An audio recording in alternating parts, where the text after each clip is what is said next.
I want to ask you, you're the Housing and Communities Minister. Is it right for councils to close parks so people can't take the exercise which the government has said they should take? I don't want to see parks and open spaces closed. I think it's extremely important that people who are staying at home, who don't have the benefit of a garden, who don't live in the countryside, can get out for their daily exercise, the run or the jog with members of your own household for a short period of time to get some fresh air and some exercise. We were aware that some councils over the weekend have closed parks or come close to doing so because they felt that it was becoming very difficult, if not impossible, to maintain the social distancing rules because of the number of people who were there. I've spoken to some of those councils and urged them to use their powers judiciously, to be very careful, only to do so in extreme cases.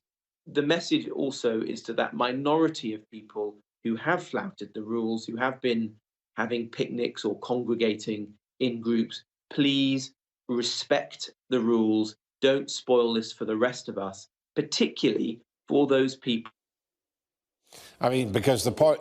who have families for whom it's very, very tough to follow the guidelines, but who please don't spoil it for them.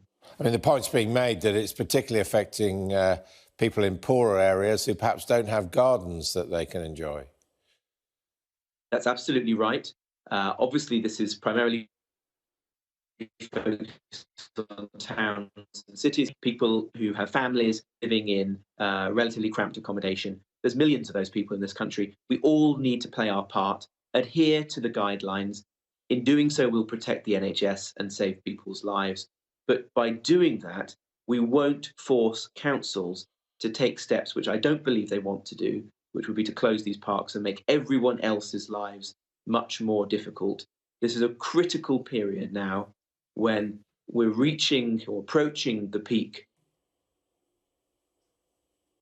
of the virus. The steps that we all take have a big impact. So I think we should follow the wise words of the Queen in her address yesterday and view this as a shared collective endeavour in which we can all play a part by doing something as simple as staying at home, or when we do go out, following the guidelines.